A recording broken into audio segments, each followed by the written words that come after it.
こんにちは、あこです。今日から何回かに分けてスピンオフとして日本神話を知るということで少しお話ししてみたいなと思います。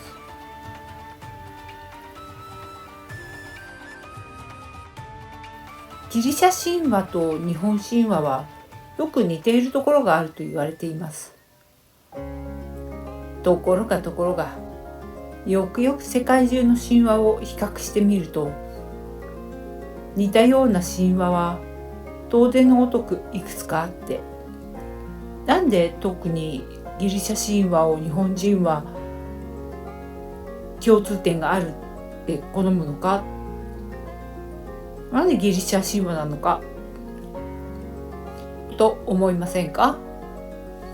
実はそれにははっきりした理由があります。明治維新になって日本が富国強兵を目指した時がありましたよね。この時に日本が西洋に負けてたまるもんかという意識がどんどん増していって、西洋諸国に負けず劣らず強い国であって、歴史的にも古い伝統に従って生きている民族であるということを強調したくなったわけですよね。これを説得するためには何らかの根拠が必要でした。そこに利用したのがギリシャ神話であり、古代ギリシャであったと言えるんですよね。例えばですよ、パルテノン神殿のエンタシスが奈良の東照大寺にも認められているんだといった理屈が日本人は大好きです。だから日本は優れているということを証明する要素として明治時代注目されたんでした。エンタシスについて少し説明しましょう。日本語では胴張りと言いますが、根元から建物の円柱の根元から中央の部分までがだんだん太くなって、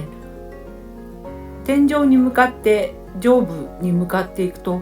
だんだんまた細くなっていくという柱の形のことをエンタシスと言います。日本語では胴張り。ギリシャ美術では特にパルテノン神殿が分かりやすいんですね。これがエンタシス。このエンタシスが日本にもあるよ、伝えられたんだよ、伝承されたんだよ、受け継いでいるんだよということは、明治時代になって日本人が騒ぎ始めたことです。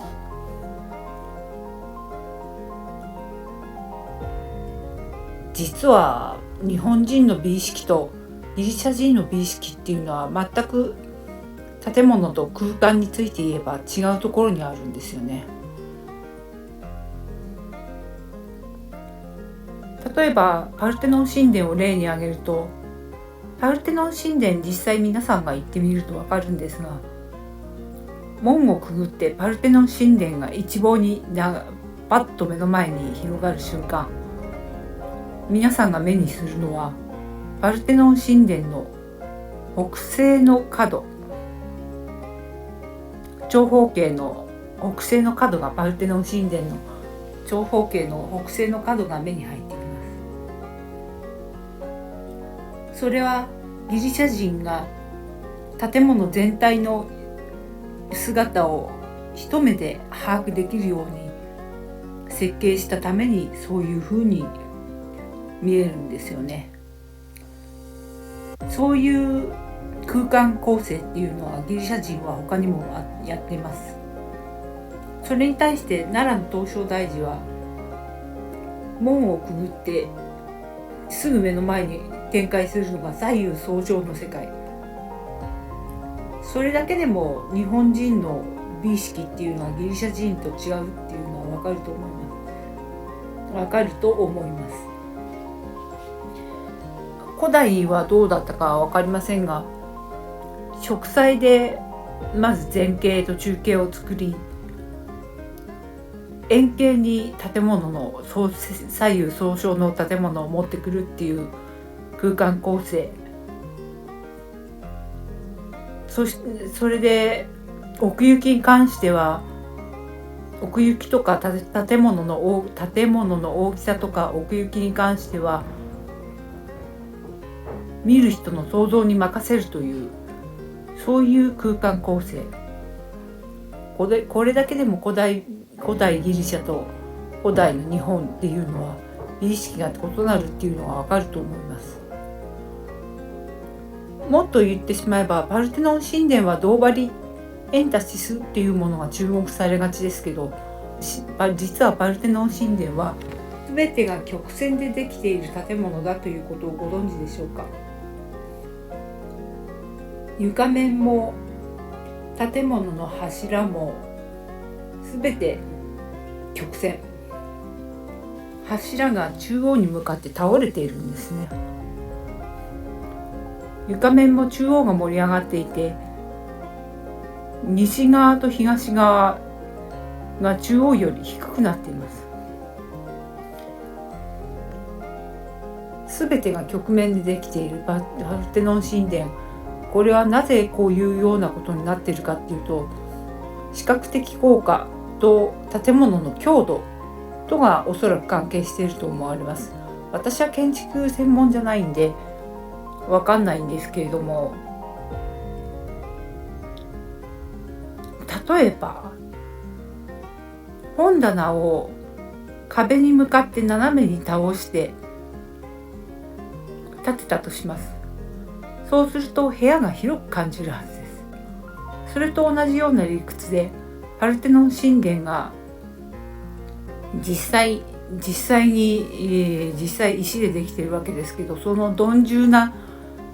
印象が軽やかに変化して、まるで天に向かって立っているような、そういう印象を与える。それから耐震強度、ギリシャという国も地震が多い国ですから、耐震強度が上がるという効果が見込めると思います。いずれにしろ古代日本人との美意識っていうのは全く違うものであって、それが似ている点が多くて同一のものが継承されていると考えるのは、明治維新の日本人の考え方だということを今日はお話しして、次回この続き、日本の神話を少しギリシャ神話と比較しながらお話ししようかな。初回の今日はちょっと硬い話でした。というわけでまたお会いしましょう。じゃあね、バイバイ。